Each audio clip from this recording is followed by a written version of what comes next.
What's up, everyone, and welcome to the Real Ones Canes podcast. He is Cam Underwood. He is managing editor for State of the U. I'm Brian London. You can follow me at Miami Radio Beast because I'm the managing editor of Absolutely Nothing. Cam, you can follow him at Underwood Sports. Spring football is back. Baseball continues. And we will get into all of that, Cam. We will get into all of that and more.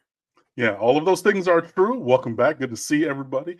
Mr. Lebowski there from your T-shirt. Great to see you, on the show and everything. But yeah, we're going to break format a little bit right here off the top. And we're going to kind of, switch seats, as it were. So I'm going to actually host for a minute and let Mr. London be the color commentator, as it were. So one of the topics that you did bring up, well, obviously where we want to start today, is spring practice. So Miami has returned to the practice field for a couple of days this week following being off last week for spring break and everything. So we've gotten to see more of the team, hear about what's going on in these two practices.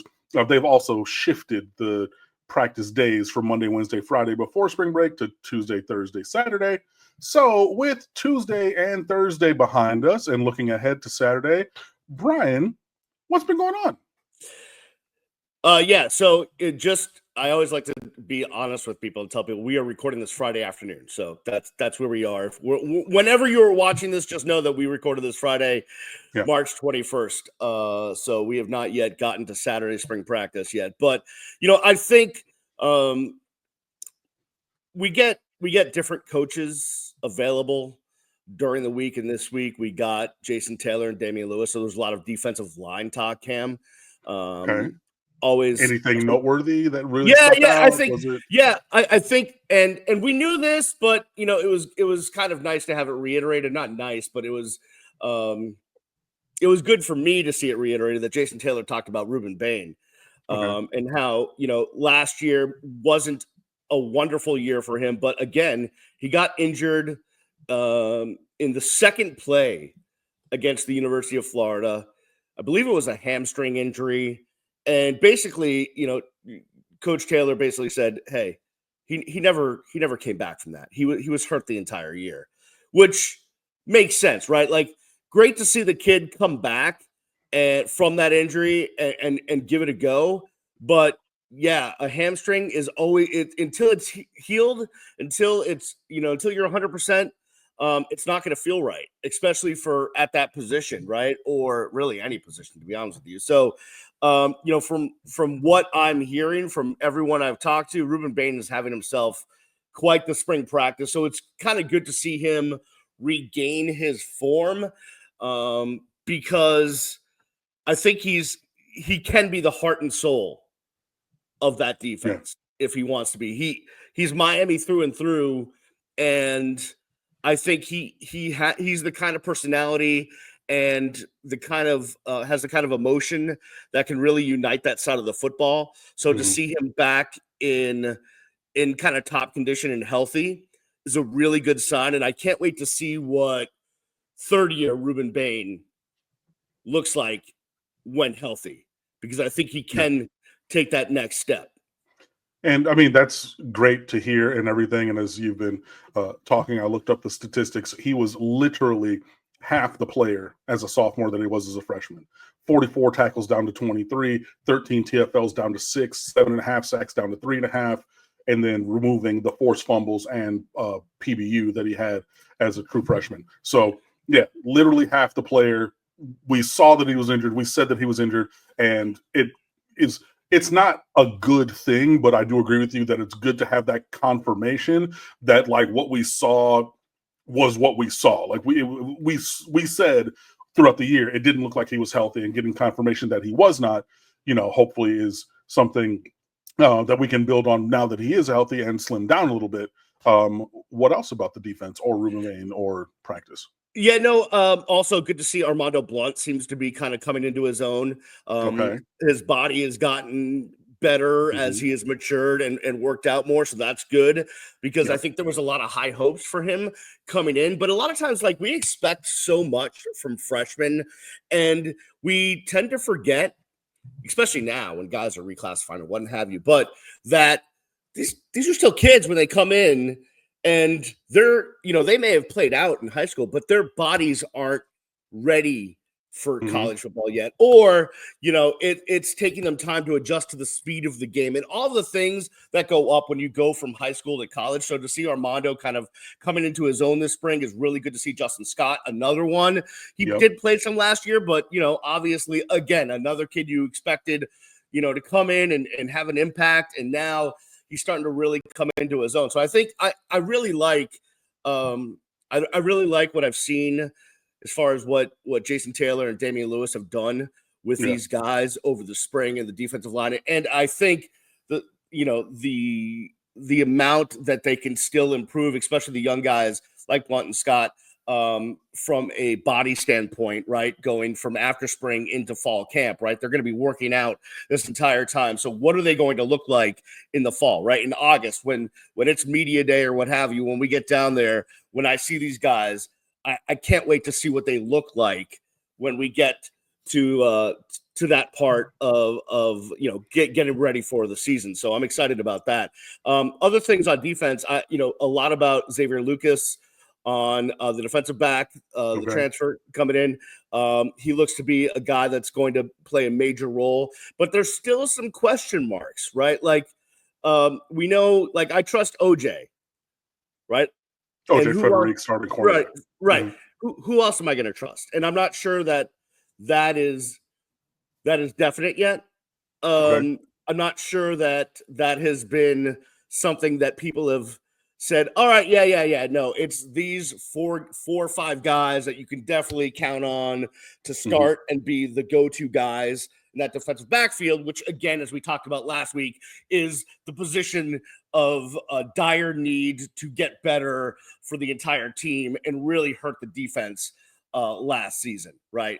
So I'm looking forward to, as we move closer to the spring game, of being able to say, or at least hear, that there's 4 or 5 guys that you can count on to be go-to players, impact players in the defensive backfield. I think because if you're going into the season and you still have question marks, and now guys have to prove themselves when we get to September, October, November, like maybe, but I don't feel comfortable with that situation.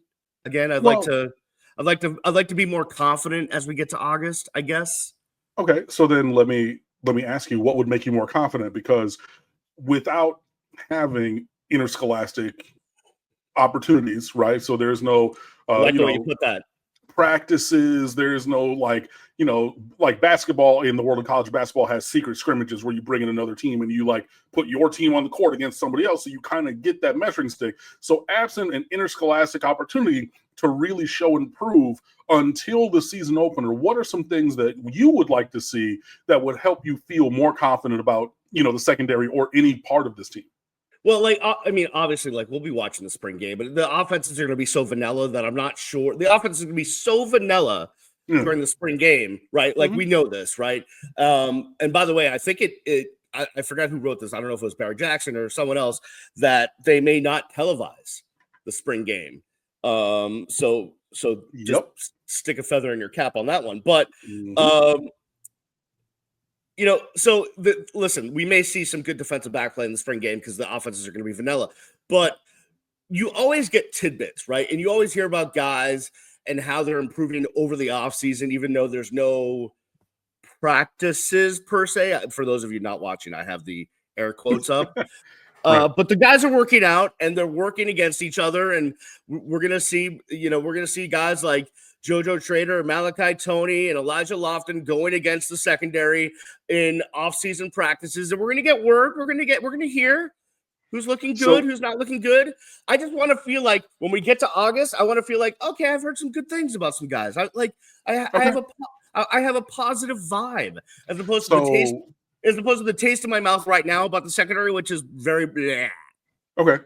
So the player-led practices, everybody going to Tropical Park, and slinging around the football or whatever. The chatter from that, talking to people around, that's enough for you to feel in a decent spot, absent like seeing them do it 1,000% against another team. 1,000%. I mean, Okay. listen, it's not much to Okay. go on, right? We're talking about like morsels of something, but I Right. just want to, like, when we get to August, and I just want to feel like, okay, you know what? I'm not going to worry as much. Like, I'll only take one Xanax a day instead of like 4, right? Like, Okay. that's what I'm saying. Like, that's where I want to be. Let's flip it to the other side of the football Please. for a moment. Just can't continue to hear great things about these young receivers. Just every day, Okay. people that I talk to cannot stop talking about Malachi Tony and Josh Moore. Just can't. Just they cannot stop talking about these guys. And yes, JoJo Trader is impressing, and yes, Nye Carr has had some good practices, right? Mm-hmm. But I like everyone I talk to that has had a chance to glimpse at those practices has said, man, Beast, you got to Malachi Tony and Josh Moore. Malachi Tony, like every day. That's what I'm hearing. And listen, who knows what happens, right? Like, because again, they're going against each other. They're not playing against another team.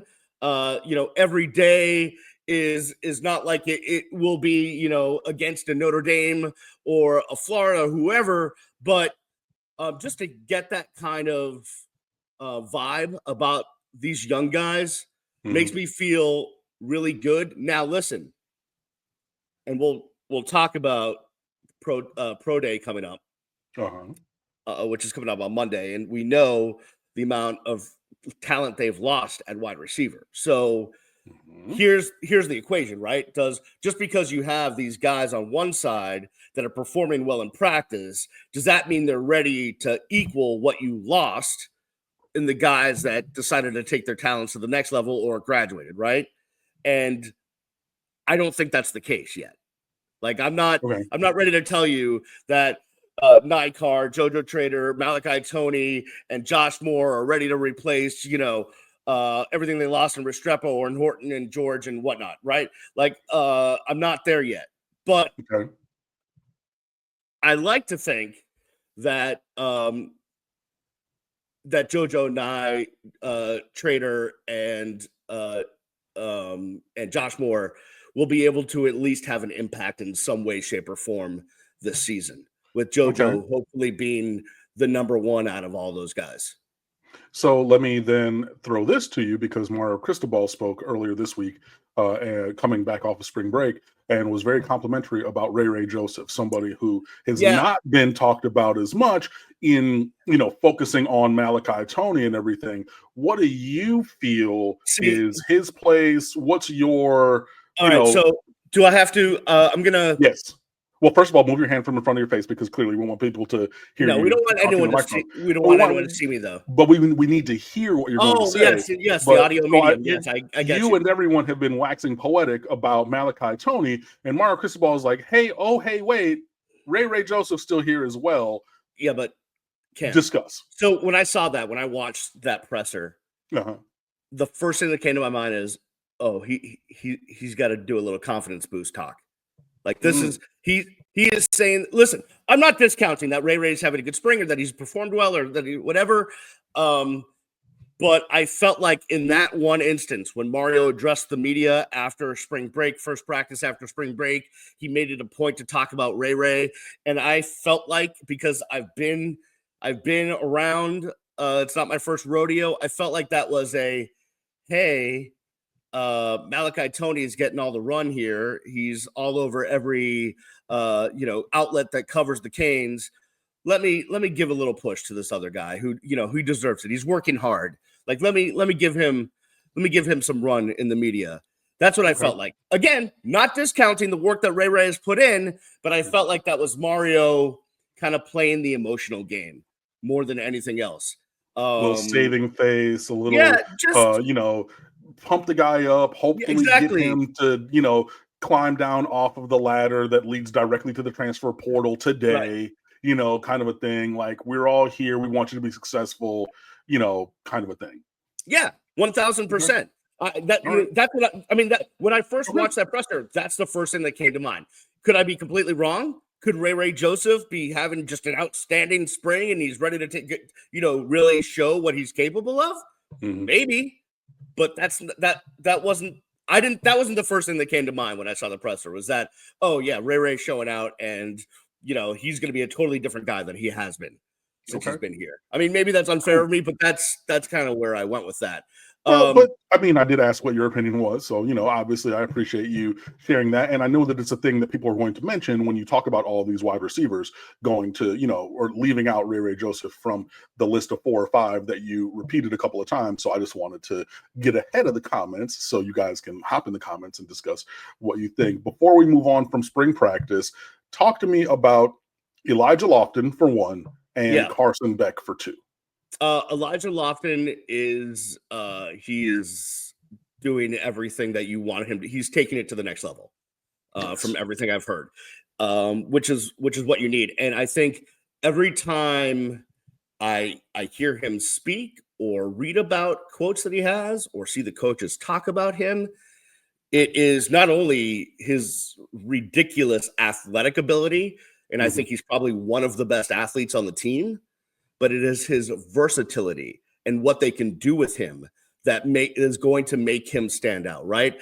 He is going to line up in so many different places, and really, when it's going to create matchup hell for opposing defenses, because with that kind of athletic ability and what he can do, his skill set, you line him up in the backfield, you line him up outside, you line him up, in a traditional tight end set, whatever it is, wherever you line him up, he's going to create a matchup problem for the opposing defenses. So yeah, I'm kind of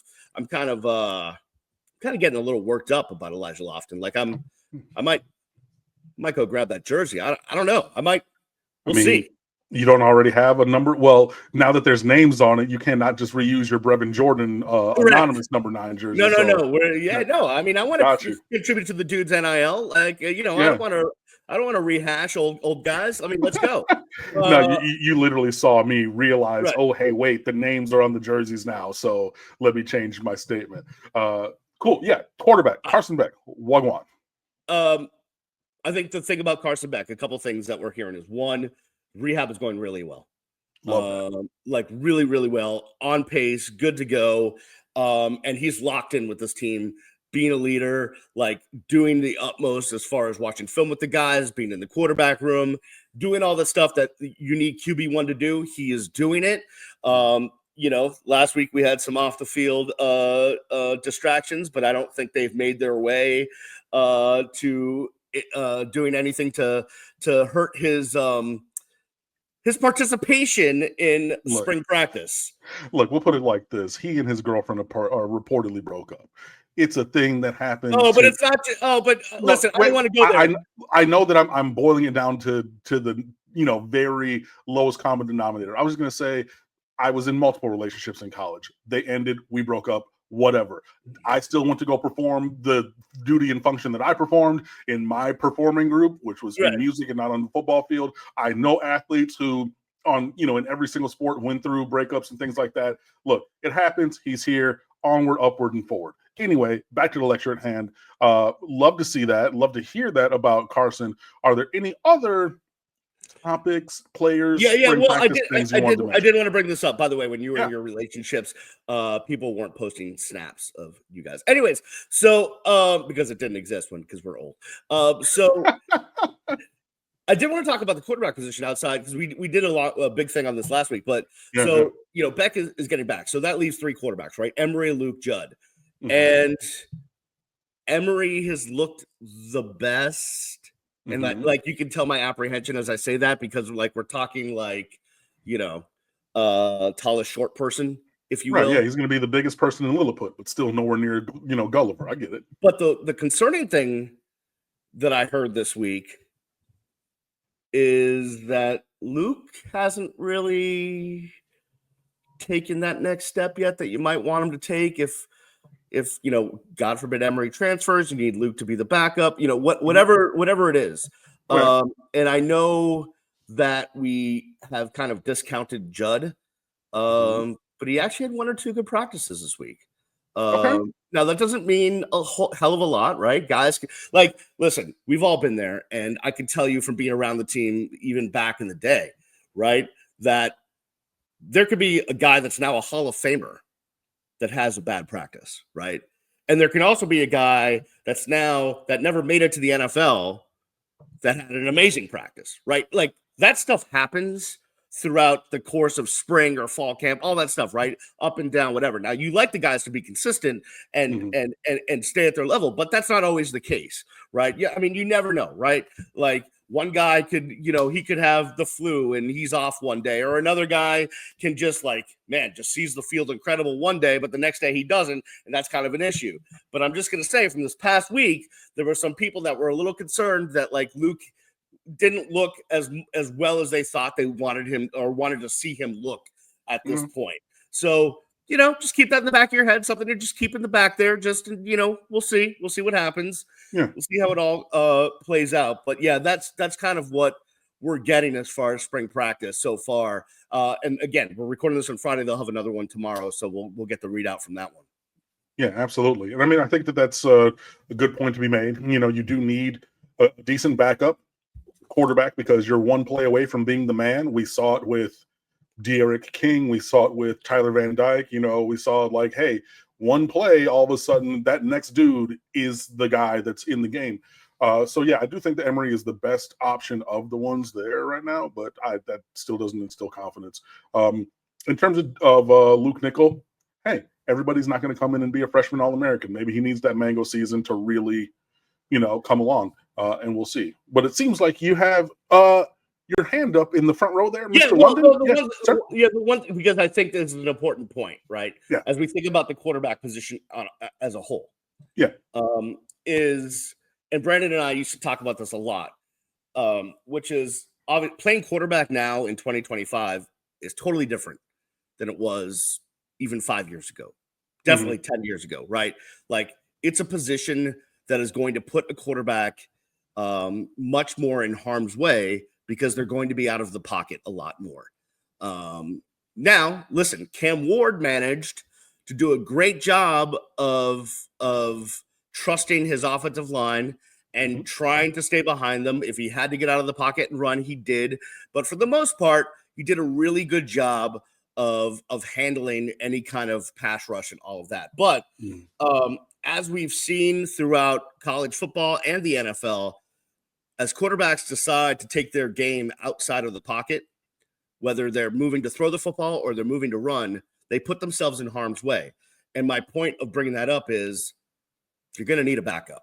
Like, you're going to, Right. whether it's a series or a game or two games, you're going to need someone that is competent to throw the football and manage this offense no matter what, because it's just there it is. Like, it can't be Ken Dorsey with, like, who Ethnic Sands is like the backup quarterback because that's who you got.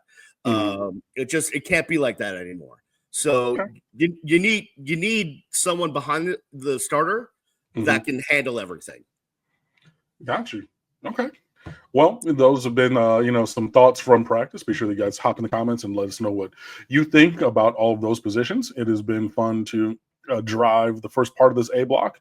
I yield my time. I abdicate the hosting responsibilities back to Mr. London. But I appreciate you, walking us through spring practice, sharing your, your thoughts, feelings, and some fodder, one of your favorite words, for the people right here on the Real Ones of Canes podcast. Yeah, for Scott. sure. All right. So let's take a break. On the other side, I just want to quickly go through some of the big recruiting stories Okay. because there are literally big, that's kind of a hint, recruiting stories, but also Cam has an interesting kind of thought process about a certain position as it relates to recruiting. And when we were talking before, I hadn't really even given it the same kind of thought that he Mhm. had. So I really liked your take on that. So I'd like to bring it to the audience on Please. the other side. And then I guess we're going to have to talk about baseball because if you're not Go ahead. watching, I'm literally rubbing my temples because Ah. And stressed out. Yes. Yes. yeah, Because it's I just, stressful. as I posted on X, I think this morning or last night when the 14-2 score came in, is I just posted 2 words. I can't. 14-1 with 2 hits and an error. Okay. Yeah, that's even better. Yeah. Yeah, I posted I can't. That's where I'm at. All right, we'll do that on the other side. You're listening and watching the Real Ones Canes podcast. Welcome back to the Real Ones Canes podcast. He is Cam Underwood. He's the managing editor of the State of the U. You need to get to State of the U right freaking now. Like, don't wait, because there is an amazing article on the front page that basically goes through the exercise of what if Barry Alvarez became the coach of the University of Miami in after Butch Davis left, right? Because Donna Shalala was coming to take over for Tad Foote. Donna Shalala was coming from Wisconsin, where Barry Alvarez was. Everyone was saying, oh, well, then Barry Alvarez, she loves Barry Alvarez. Donna Shalala loved her some Barry Alvarez, like obsessed with Barry Alvarez. And we all thought that Barry Alvarez was going to come to the University of Miami, and then he didn't end up taking the job. And we got Larry Coker, which worked out just fine for the next year because they won the national championship. After that, we can have a whole debate. But the article, I read this article on StateofTheU.com. It was just a wonderful job. Was it Justin D'Ottavio that wrote the article? Yeah. It was a great think piece, if you will, about what would have happened, what would have been different. So I think everyone needs to go check it out right now as soon as this podcast is over, because it's good stuff. I mean, we have that and other great stuff, but yeah, he looked from like a schematic standpoint, like a utilization standpoint. Obviously, Wisconsin had this history of like Ron Dane and running back and other guys, and okay, well, they had NFL wide receivers too, named a couple of those, and how would that have transferred and everything. And Barry Alvarez did interview for this job and everything. So going back to the year before, the greatest college football team ever, just to see, okay, well, that year and subsequently, how could the path to where we are today have been a little bit different? So you can check that out. Recruiting rules are still up there. Craig T. Smith put up a thing about some of the roster questions that he had for this next football season. All that and more, just a click away, stateoftheu.com. Please come on over and fan with us as we continue with today's show. Yeah. Thank you, Cam. Hey, no problem. You should be in sales. In any event, I want to get to recruiting, because we're recording this again on Friday. Tomorrow, Saturday's a huge day. Like, there's about 7,000 people that are going to be on campus. Mm-hmm. Now, the big guy, literally, that was on campus this past week was the arguably the number one player in the country for 2026. And he said it was a big story because he's 6'8", maybe, if not bigger, 300 pounds, maybe, if not bigger. Jackson Cantwell. He's from Nixon, Missouri. He's huge. He's the best player in the country, and he was on campus this week, and he said the visit went well, and he loves Mario Cristobal. Yeah, I mean, that's a big story, a massive headline. 5-star All-American randomly, because I was kind of dual screening the other day. Jackson Cantwell is from the same place that the fictional Jason Bourne character is from. Nixon, Missouri. Yeah. David Webb, the actual guy who is the guy, and then he turns into Jason Bourne, and they say it in a couple and I had never really, why would I think about Nixon, Missouri, right? And then it's just, Jackson Cantwell. I'm like, that Jason Bourne is from there. So whatever. Anyways, I digress. He's huge and incredibly good at football. Is Jackson Cantwell, in case you guys were wondering, for a guy who's, arguably the number one overall player in this recruiting class. 6'8", 6'8.5", 315, 20 pounds right now in high school. And yeah, he was down for his third unofficial visit in the last 6 months. So he came to a game. He came maybe about 5 or 6 weeks ago for unofficial, and now another extended. It was like 3.5, 4 days in South Florida on his spring break. So in the recruiting rules, which are up on stateoftheu.com, I make the point that for elite players, specifically out-of-state elite players like 5-stars like Jackson Cantwell, you need not one unofficial visit, i.e. a visit paid for entirely by their family. You need multiple. We've had 3 in the last 6 or 7 months. That tells the story that Miami is a serious player in this recruitment. That does not mean that he's going to come here, but this is more than just a cursory kind of a thing. also as well, in addition, both of Jackson Cantwell's parents were Olympic throwers, like shot put, so track and field. They were field athletes, both his mother and father. The coach who coached both of them works at the University of Miami. So you're triangulating things like, oh, this coach who helped my parents become Olympians is here on the throwing staff for the University of Miami.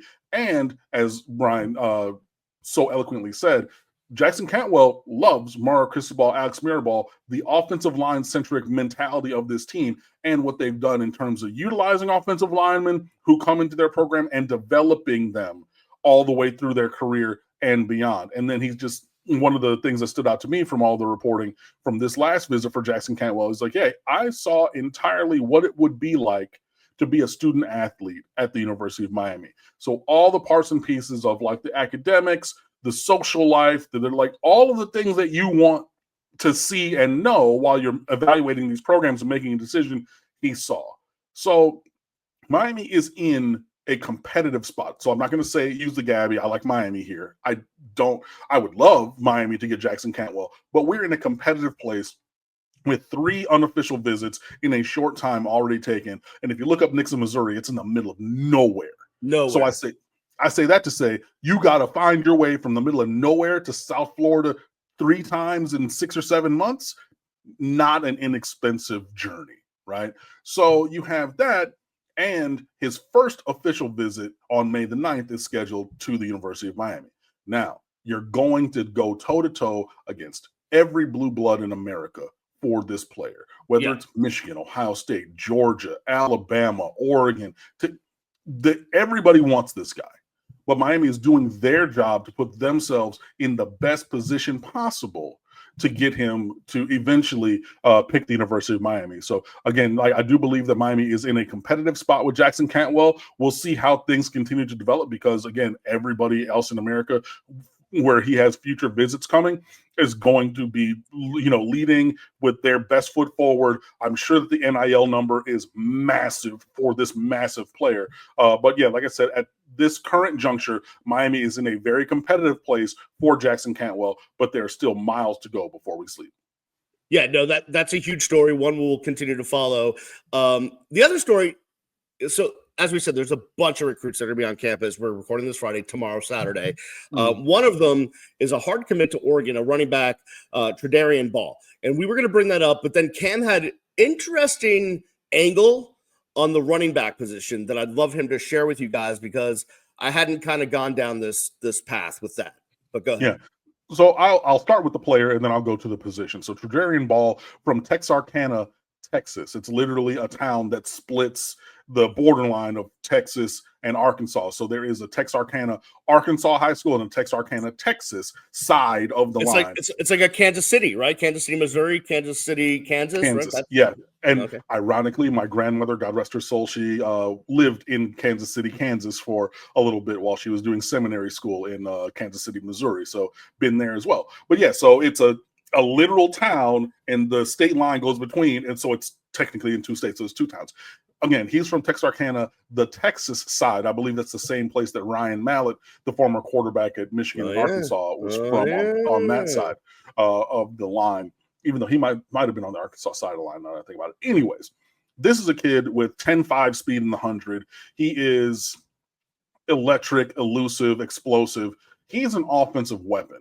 He's, he plays a lot of slot. So if you look at his huddle highlights, the first 2 plays are him as a slot receiver, and there are many more where that came from. He also plays running back, where if you get inside zone and you hit a crease, if he's even, he's leaving. This is a guy who's a touchdown waiting to happen at any point. So, yeah, this is a kid who's a 4-star composite player, committed to Oregon. We know how well they had been recruiting under Mario, how well they continue to recruit under Dan Lanning. So he fits that mold of explosive playmaker that the Ducks have had and hope to continue to have. And he is one of the myriad players who will be down on campus tomorrow. And I think this is another smart move of why we changed the practice days from Monday, Wednesday, Friday to Tuesday, Thursday, Saturday. And also, you didn't want to do that before spring break because, bro, spring break didn't started on Friday. We got practice on Saturday. Come on, coach. Like, I get that. Schedule makes sense. Yeah. Right. The schedule makes sense as we've shifted it. in terms of the running back position overall in its hierarchy in this recruiting class, I had it way lower than I have it now when I first evaluated the horizon. And there have just been too many players added to the board and discussed publicly for me to ignore that, right? So I know that we don't know every single player that they're talking to and every single target on the board. It's asinine to think that, and I'm not an idiot, so I don't. However, there have been so many new names that have come out, right? And we know that Mario is intentional with these things. Like, we know a lot of people around this program, other content creators, whether it is Brandon O'Doy, whether it is Marcus Benjamin, whether it is Gabby Arrudia, whether it is the On Three guys, and any of the other, people around. There have been plenty of times where Gio Milian spoken to them and said, "Hey, I heard this.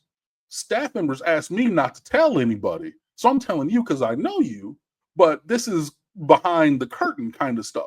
So Right. there's a lot of that that's still going on. But with that being the case, there's a lot of things that are coming out from behind the curtain into the light, especially at running back. And so when you now have all of these things happening and not after the visit, because like visits are only secret as long as you can not have anybody see them. You know what I Right. mean? But if you're on campus, like Jerry Jeudy, when he took a secret visit before signing day, there were people hitting my phone and, are putting in the comments on stateoftheu.com and talking about, hey, I'm a sophomore and I was walking by the Rat and I saw Jerry Jeudy on a golf cart going behind the School of Music, going over to the thing. You know what I mean? Like, Yeah. so there's a lot of that. So I've been all over the place. So let me focus back in. There are so many new names at running back, which tell me that if that's the smoke, then there's the fire of, okay, we believe that we need way more talent at that position in this class than I myself personally had previously thought. So when I did the numbers and needs article up on stateoftheu.com, by the way, where I looked at it, I said Miami's looking for maybe two running backs in this class. All of the names that we're seeing, whether it's a Henry Olinger from Ohio, whether it's a Jay Lamar from Georgia, the Tredarian Ball kid, like all of these new names, like also talking to some people, I firmly believe that Miami's looking for a firm 3 running backs in this class, which then brings it up from the middle bottom of the hierarchy to the middle top of the hierarchy in terms of positional need in this class. And again, Tredarian Ball being the latest, where I think that the visit and the communication and putting that out there belies the intent of like, hey, we need way more dudes than y'all were initially thinking about. But I'm going to take this to the next place, which is, and it asks the question, which is why? Why do you think there's a need for more running backs than we had previously thought? What am I missing? Well, I mean, first of all, I just think that losing so many after last season was a big precipitating factor. If you kept a Chris Johnson, maybe, then you're not in as dire straits. But, losing Damien Martin, I mean, everybody who left the running back room has eligibility. Correct. So, like, I mean, I know that Damian Martinez forwent the rest of his eligibility, but he had the ability to come back. Chris Johnson had multiple years. AJ Allen had another year. So you have that, and then you also only took one running back last year. So it's the confluence of a couple of different things. Guys left, a bunch of them. You only took one, and Mark Fletcher could leave after this year as well. Right. So when you kind of triangulate all 3 of those things, like my number 1 running back from here could go. Honestly, if he has a good enough year, should go, because the lifespan of a running back is Correct. very short, right? Right. So have him have a standout year and then leave to hopefully be a top 3 round draft pick. You would love to see that for the program and for him, and again, be able to sell that. You lost a bunch of dudes off of last year's running back room, and you didn't replace them with anybody except for Gerard Pringle Jr. Now, that's a home run hitting running back. That's an elite All-American running back, but he's only one man. So then you're looking at that, and then also considering on top of that as well, in addition, the tenuous state of Chris Wheatley-Humphrey on the roster. Correct. He's incredibly fast, right? A la Chris Johnson Jr. But if he's not cracking that rotation in year 2 and is now seeing, okay, Pringle's playing in front of me, I've already been recruited over, or this is year 3, excuse me, I've already been recruited over by Jordan Lyle, or in the same class, but, whatever. And then, so there's that as well. So when you put, I said 3, but now there's 4 things, but all of those factors going in being like, yeah, this is why Miami believes that they need probably a firm 3 from high school this year. So you actually bring up a good point, which is going to lead us to our next topic, which is you talk about running backs and the lifespan of a running back, which is why if you have a chance to go, you go. I'm almost like it's almost the only position in today's college football with the NIL where guys can make a ton of money in college and don't necessarily have to leave early because, they have to get some money for their family, whatever. They're getting money. If they're good in college, they can stay, they can afford to stay an extra year. But running back is the position where if you're good enough to make it on the next level, you should go because the lifespan at that position is shorter than the others. It's a great point. That brings us to talking about the draft and pro day coming up. And listen, at this point, there's not one expert that I've been doing some draft prep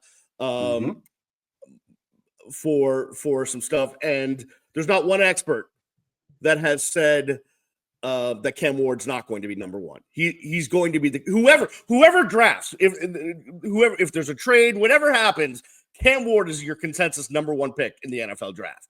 Okay. Yeah. So I look forward to Cam Ward. My question to you is, who needs to have the best pro day, putting Cam Ward aside, knowing that he's going to be the number 1 pick? Yeah. And I think, seeing the other players perform at quarterback, and really diving into the film study, just kind of, he's a step above. Now, he probably would have been like the number 4 quarterback last year in comparison to some of these other guys who are maybe a little bit younger or more athletic. Caleb Williams, Jaden Daniels, Drake May, fine. But yeah, it's not even close. There's no comparison to any other quarterback. For the Miami Hurricanes in pro day, I think the player who stands to gain the most from showing it on the field on Monday is Elijah Arroyo. This is a guy. Yeah, I also, just being kind of exhaustive about my draft prep and just trying to see these things. There were so many people who just fully berated the tight end group from the combine.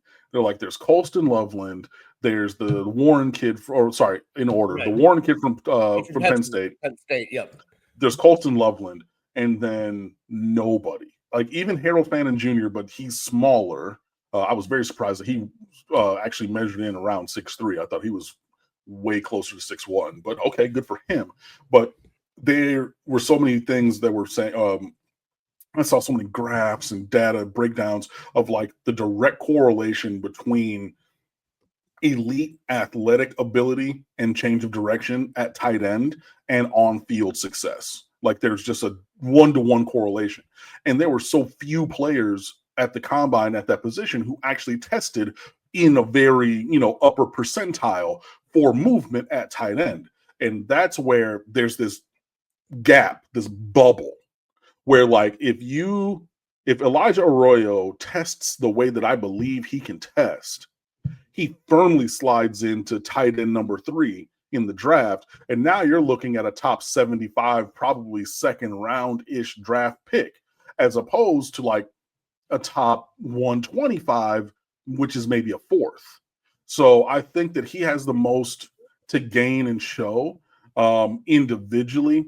And on top of that, I would say second on that list for me would be insert receiver here. Whether that's Xavier Restrepo, who is just a slot technician, somebody's going to draft him in the top 75 and profit off of that just because he's always open. And I know that you're thinking, well, he's not Julio Jones or he's not Calvin Johnson or he's not. But it's okay. You got to move the chains, bro. You know what I mean? Like, you got to have guys who get open and move the sticks to give you more chances to go score. someone needs to do the dirty work, and X will do the dirty work, right? He'll get to and he knows the position well enough, right? You need to pick up 5 yards. He's not going to run his route short. He's going to make the depth of his route and get past the sticks in order to get you the first down. Like he's savvy. Yes. And an incredible technician and incredibly productive. So I think that he has an ability to elevate. I think that both Sam Brown and Jacoby George are going to have the ability to elevate, not as high or anything, but there's a big difference between being like a 7 and a 5 in terms of draft stock. So I think that those are the guys who can really make some money. And the other one that, as I was just thinking about the response, one who can kind of solidify what he did in Indianapolis, Tyler Barron. He tested really well. But again, this is a guy who basically he played college football in August and September. Correct. And that was it. And like then we forgot for about 5 years, October, the end from the middle of September. Yeah, it was really August and the beginning of September. Maybe up until the second or third week of September. But middle September, October, November, he didn't really impact games, whether that's at Miami, whether that was at Tennessee. Like there, if you go look up the year-by-year stat and the breakdown of like when he had TFL's pressures, sacks, it was really front-loaded and then some nothingness. But he's a very good athlete.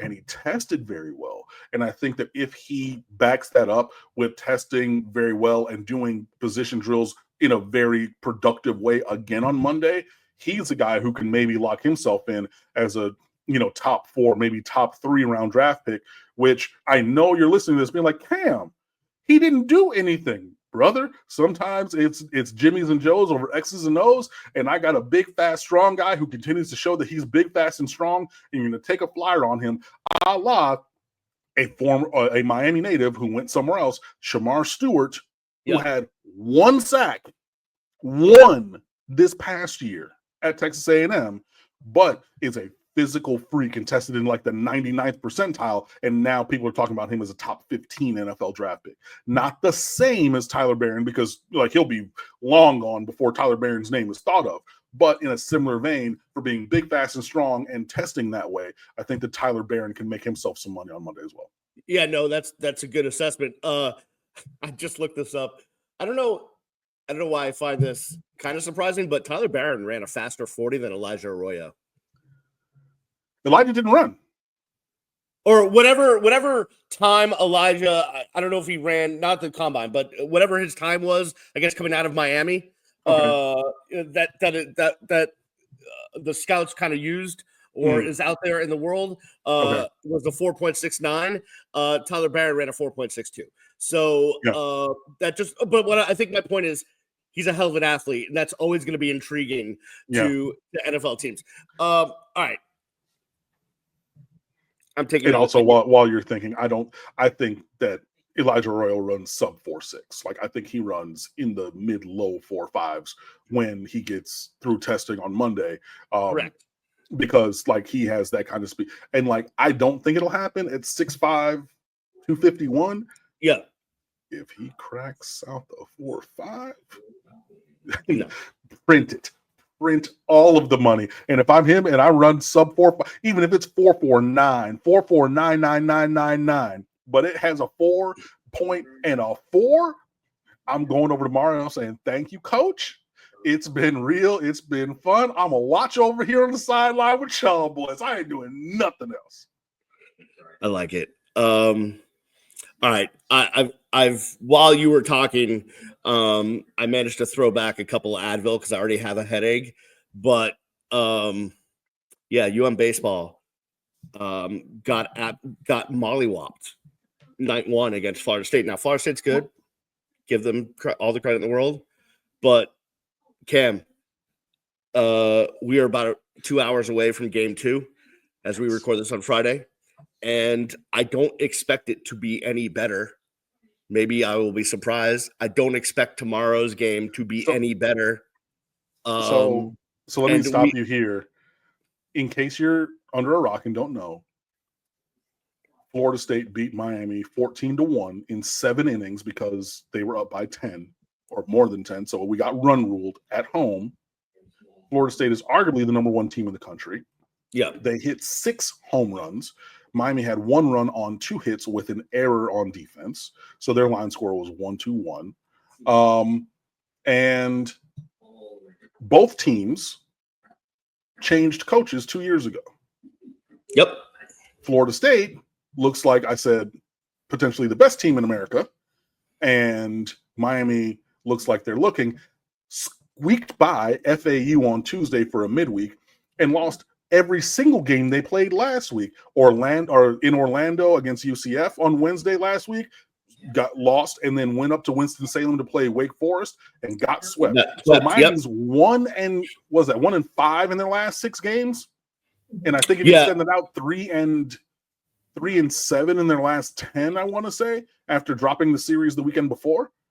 So against Florida, yeah, just saying. Let's deliver the baby here, which is this.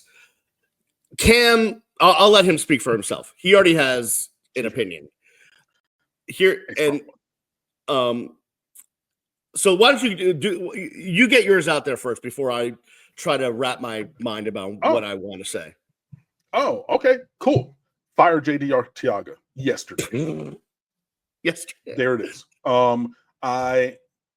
I mean, like, he was before me at the University of Miami. He played on some of my favorite teams, right? And the first team that I loved from the University of Miami was the baseball team when I was growing up in Detroit. I talked about it last week.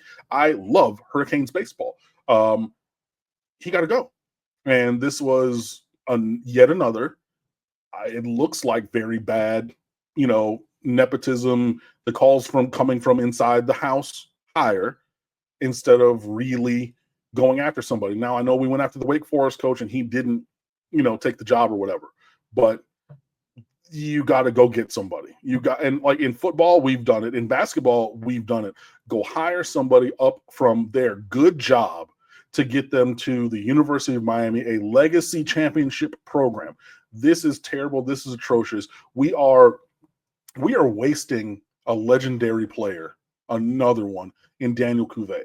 Yohandy Morales was before that. Andrew Walters was before or at the same time. We've had elite players. Now, maybe not the preponderance of them from the late 90s when every single player played in the show for multiple years, right? We don't have that kind of a talent, but we do have elite, incredible, noteworthy, legendary players year after year after year. And then, it's the meme of the Bugatti in the driveway of the house in the hood. That's Daniel Cuvée on this team. What are we doing?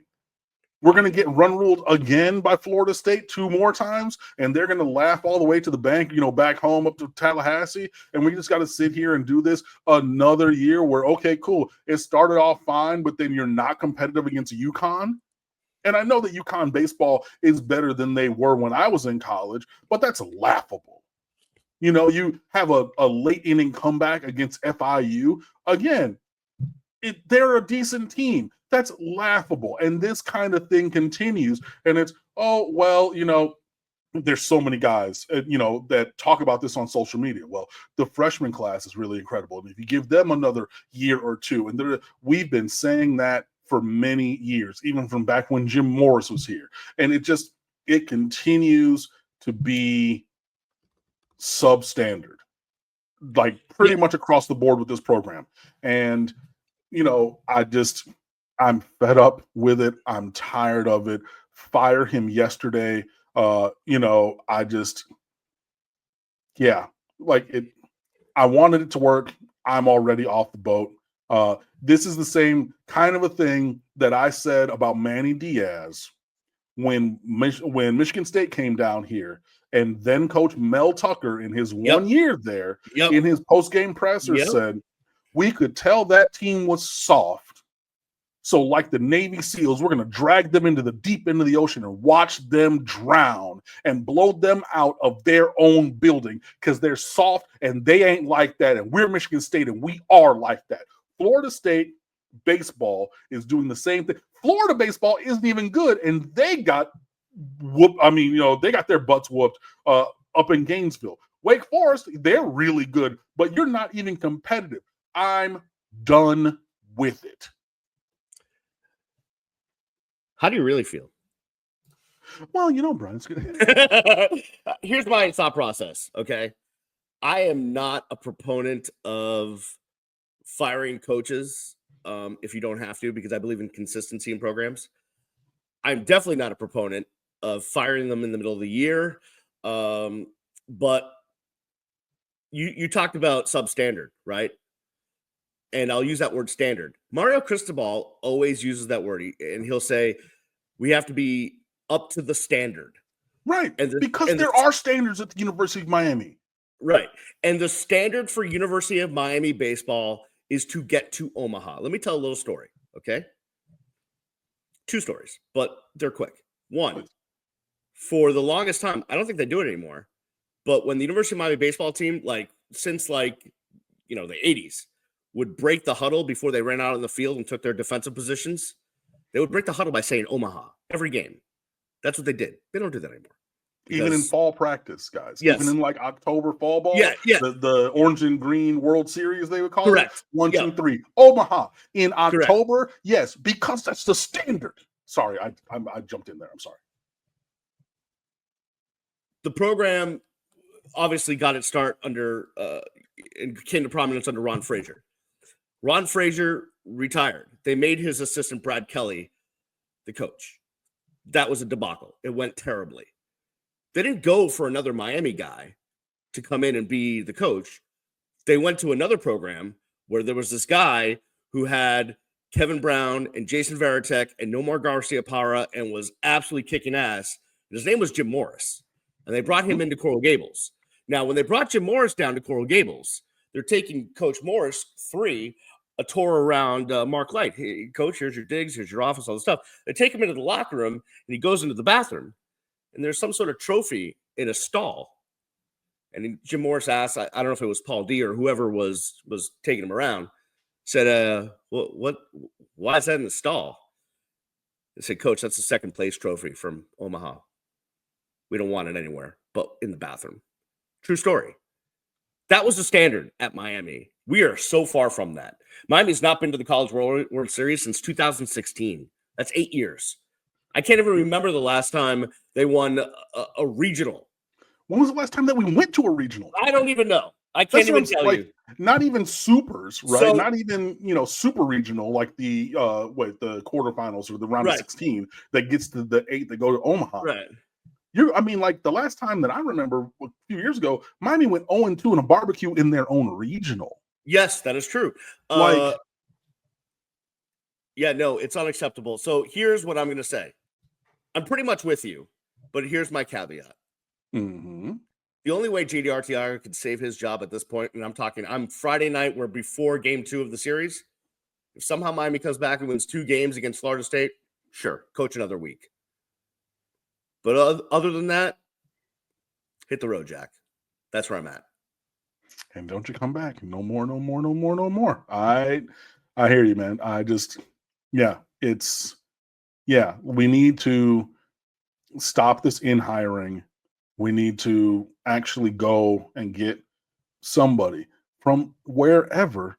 And this is the University of Miami. We have the means to go. And we've, again, done it in basketball. We've done it in women's basketball. We've done it in swimming and diving. We've done it in football. We will go and pay the cost to be the boss, to get someone from their good job to lead a legacy program here at the University of Miami, and have done it time and time and time again. It is time to get back to that where the standard is the standard. 1, 2, 3, Omaha from every single huddle that we have. And yet, not losing it. I mean, first of all, getting to regionals, we need to be back in the conversation for national seeds. It needs to be a quick breeze through your regional, getting to supers, and getting back to Omaha. And I don't believe that JD Arteaga has the range to lead this program there. So thank you very much. You, like I, am a University of Miami alumni, and you will ever be revered for that and your All-American performance on the field as a Hurricanes player. Move aside for the next generation. I love it, man. All right. We've just given our listeners and watchers 60 minutes of amazing content. We appreciate them. If you've made it to this point, You are super duper amazing. You are a real one. Oh, I like what you did there. Come on, man. And we thank you for that. We thank you for your dedication to us. We appreciate you giving us your time and taking the time to listen and watch. That'll do it for us next week. Listen, I won't be able to be at Pro Day because here's a scary thought. We're taking my son on his college tour, which That somehow I feel like I that was little just changing kid his that I've diaper. seen from before. Yeah, exactly. He's time to go look at colleges. So I won't be at Pro Day, but I'll be monitoring everything. We will have a recap of that and a lot more next week. I don't know what hotel room I'll be in when we do the show, but I will find a way. I'll bring my microphone and computer with me. So there you go. On that note, thanks everyone again. We will see you next time on the Real Ones Games podcast. Peace.